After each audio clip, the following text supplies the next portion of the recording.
So say if they've got a JB Hi-Fi yellow sticker banner ad, that's not native. That's just a big, fat, in-your-face ad. Yeah. But a native ad might be a little editorial-looking article about an investment platform that they're including, and it looks like an article, but really it's a paid ad. Many clicks.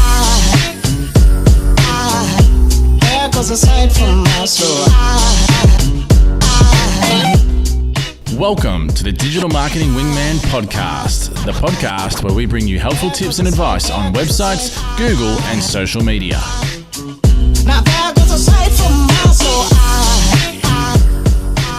Hello everybody, and welcome to the Digital Marketing Wingman Podcast, where we give you some tips and hopefully helpful advice on all things digital marketing and websites and Google.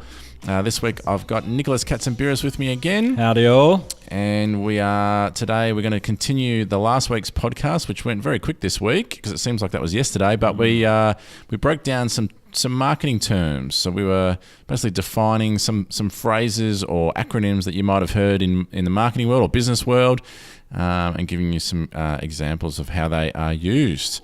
So we're continuing that. I think we got up to I last week, but before It is in alphabetical order. It is in alphabetical order.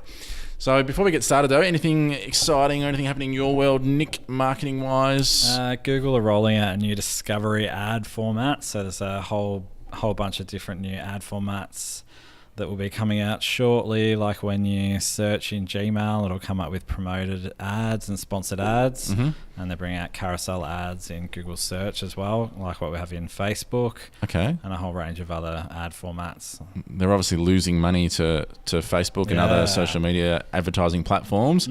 So they're trying to shake it up and be more visual and hopefully more effective.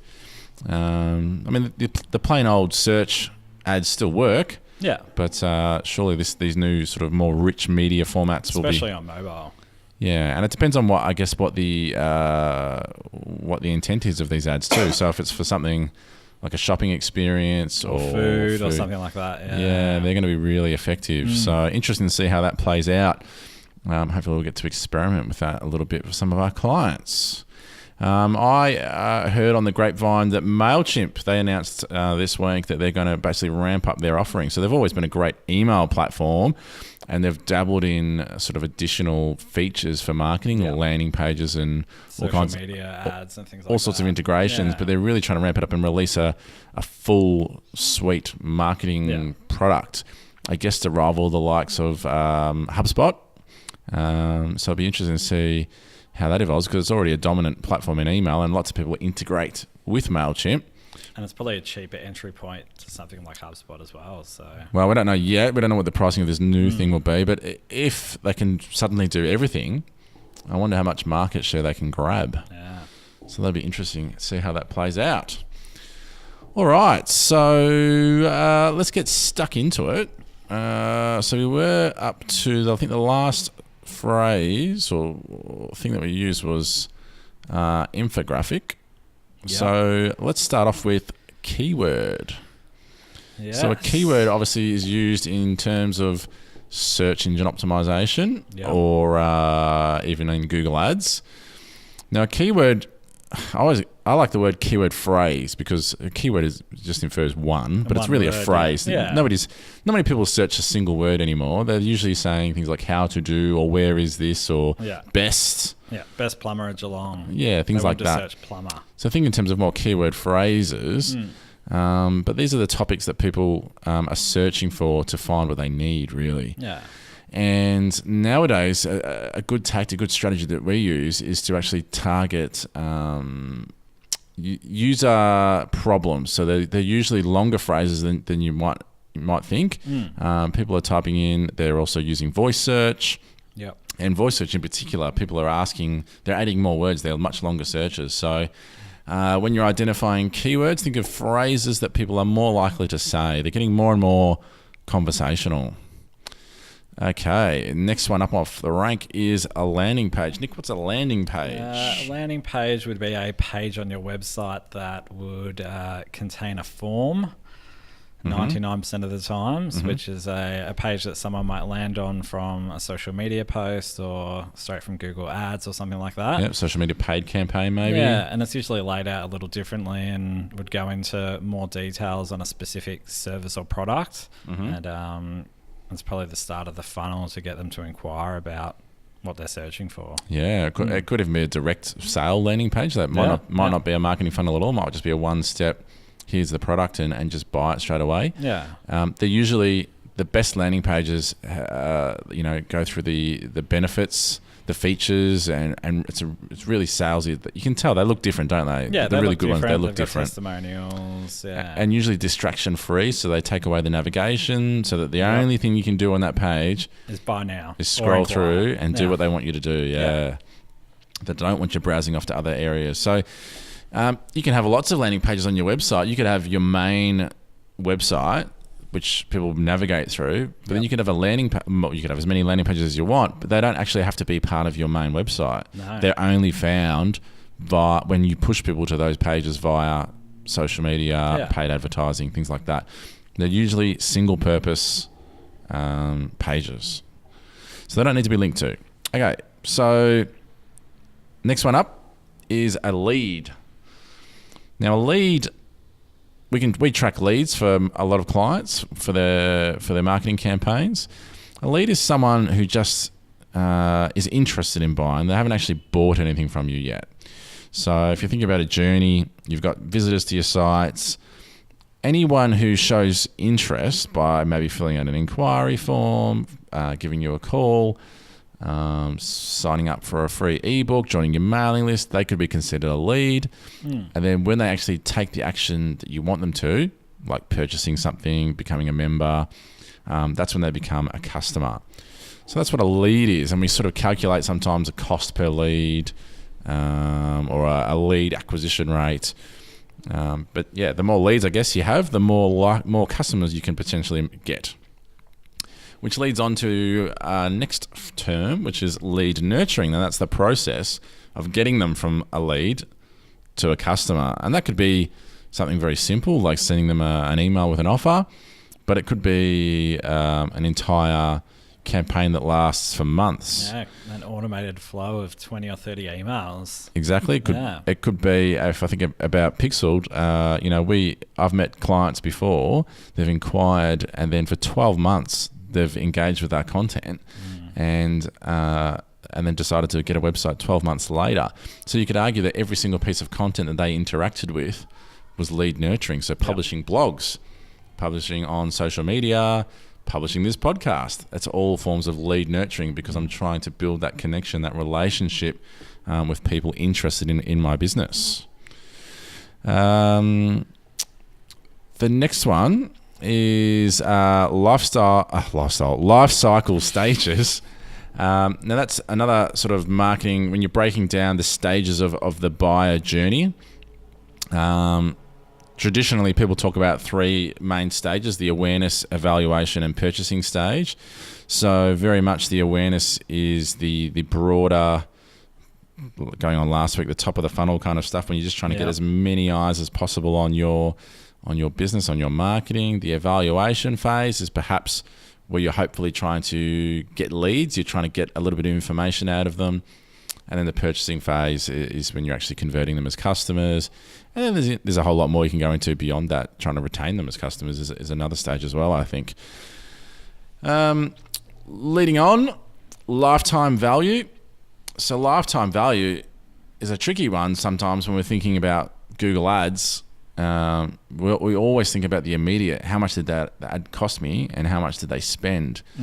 But we often don't consider, and it's hard to work out. It's hard to track. Is what that customer is worth to me over their lifetime. So I hope Vicky doesn't mind me mentioning her campaign at the moment, but she's a florist down in Drysdale, and we're looking at a Google Ads campaign and calculating how much it costs per customer. And, it's a competitive space. There are lots of florists, particularly around Mother's Day, trying to bid for that space. So we're looking at the immediate. How much did her campaign cost this month, and how much sales or inquiries did she get this month? But what's hard to work out is in 3 months' time or in 6 months' time or a year later, will that customer come back again and buy next Mother's Day? Will they then purchase flowers for their wedding, for a birthday? Yeah. Will they, fall in love with what Vicky does and buy other products that she sells? So it's a bit of a tricky one to try and work out. But if you can somehow get a formula, and if you've got a business where maybe you've got an account system that you can actually do all that, we can obviously. We invoice our clients in an accounting system, but harder in retail because you don't sign them up or anything like that. But if you can work out a lifetime value, or at least an average lifetime value of your customers, that can change the way you think about your marketing in the short term. Yeah. What you think is not successful in the short term might be hugely successful in the long term. So yeah, a good one to try and work out. All right, back on SEO. This one's for you, Nick. What's a long tail keyword? Similar to what we spoke about with the keyword phrases, is this going into more detail about what someone's searching for? So the example was plumber. So a single keyword would be plumber, and a long tail keyword would be plumber, hot water service plumbers in Geelong. So that would be something that you would try and target throughout your website if that's something that you want people to search for. Yeah. And it's generally easier to rank for those long tail keywords as well. Yeah, there wouldn't be as many people optimizing a page for that phrase. Yeah. So therefore it's easier to rank. Not as much traffic, obviously. No. There'd be less traffic. But going back to my fishing and net metaphor last week, it'd be a lot more relevant. You could have a lot of nets. So you could have a lot of long tail keywords that only get you a little bit of traffic each. But combine them all together, you could get a lot of traffic from long tail, and it's easily achievable. You can get fairly new sites that aren't established ranking for long tail keywords quite easily. So if you're clever and work out some good long tail keywords, you can actually do pretty well out of it.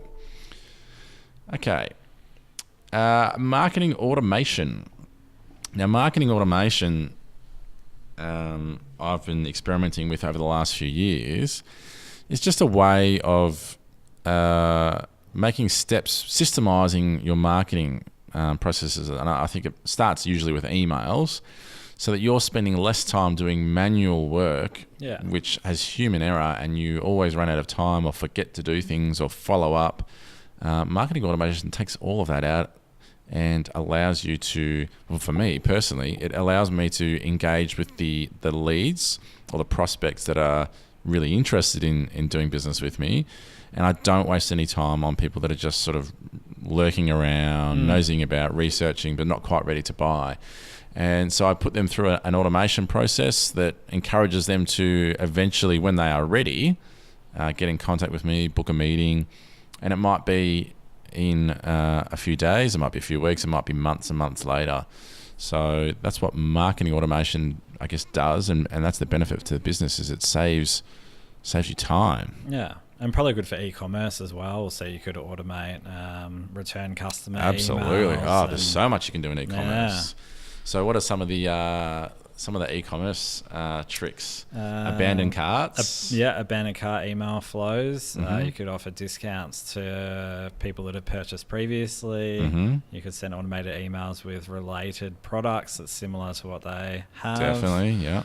It could be like a food service, and it might be reoccurring purchases, just reminding them to repurchase, to reorder. I get one all the time that if I haven't purchased from a site in a few months, they send me a coupon, and then if it goes another couple of months, they send me an even bigger coupon, and then you buy after. And then, but I know it's coming, so I can kind of hold out and get the coupon. But there's so much you can do in e-commerce with automation for sure. All right.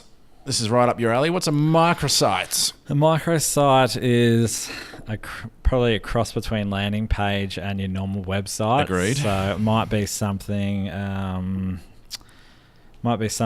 like what Officeworks has done. So they have their officeworks.com website, but they also might run a niche campaign for a while that could be about growing a small business and have a separate site to the Officeworks website that just purely focuses on that, and all their marketing is just purely for that as well. So it's probably like a collection of pages usually. But it's fairly small. But they don't want it to be. It could be something like a really niche blog or a little short course or just like some information. Yeah. So usually like a product, a single or a group of products, and a time limited kind of offer or usually short term. And it allows you to, I guess, generate a campaign with other assets, other activities to that microsite. The only downside to microsites is that you're sort of watering down the strength of your main site. So just be aware of that. Microsites are hard to rank because they're generally new and short term. So they're usually traffic is forced to microsites via other channels. So just be aware that you might have some SEO challenges there. Middle of the funnel, we talked. So we won't go over this too much, but last week we talked about bottom of the funnel and top of the funnel. It's just about nurturing people through your marketing down towards the purchasing decision. Mobile marketing. So mobile marketing really refers to, I guess, optimizing your experiences for your customers from mobile devices, and that comes back to how people search from their mobile devices. It is different. They're typing on their phones, but they're often using voice. The pages that you send them to obviously have to be responsive and optimized and easy to use from a mobile device. So, and it could also be location based as well. So if you're talking marketing, it could be advertising, and you could advertise to a small number of people that are just in that area. Yeah, absolutely. And you can, most platforms allow you to restrict campaigns only to mobile devices. So yeah, very popular. And now search is dominated by mobile. Now it used to be desktop first, and mobile was a small percentage. Now it's overwhelmingly mobile first. Desktop second. Native advertising.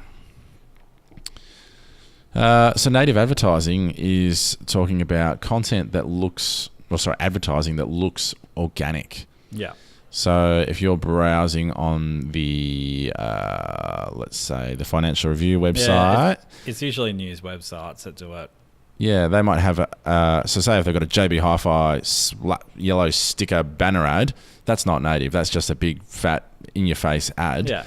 But a native ad might be a little editorial-looking article about an investment platform that they're including, and it looks like an article, but really it's a paid ad. And then you click on it and it goes to another website. Exactly, yeah. So I guess it's less interruptive and more, it seems organic. Look, to be honest, it sounds a bit shifty, and then I sort of just explain it.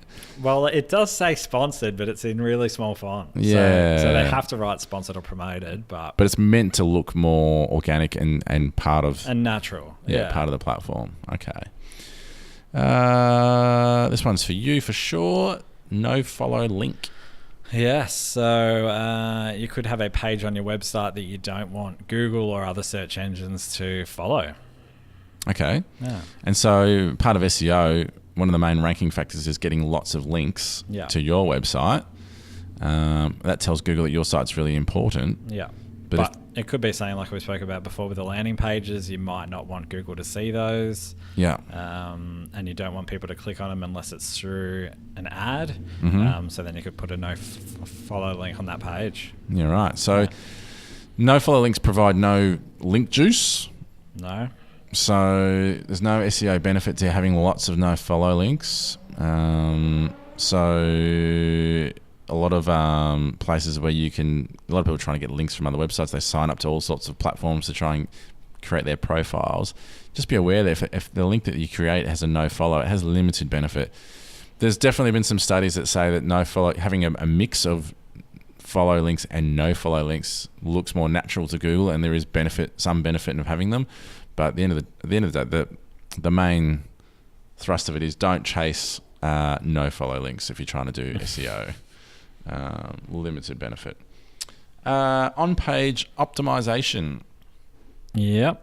So that would be what we do for every one of our clients' websites. Yes. Which is optimizing each page for SEO. Yeah. What does that include though? It would be including things like making sure we build the website correctly, making sure they have the right heading tags and the semantically correct. Or whatever, is that the phrase? Semantically correct website. Yeah. And a whole range of other things like making sure the images aren't too large and load quickly, optimizing for speed, a whole bunch of things. Title tags, meta descriptions, headings, image, alt descriptions. Yeah. All the things that you can do on your end or directly on the website to help you rank on Google. Yeah. It's the starting point, and everyone should do it. You shouldn't progress any further with SEO unless you've got your on-page SEO down pat. And then once that's done, you can go into the other more advanced SEO tactics, which leads me on to off-page optimization.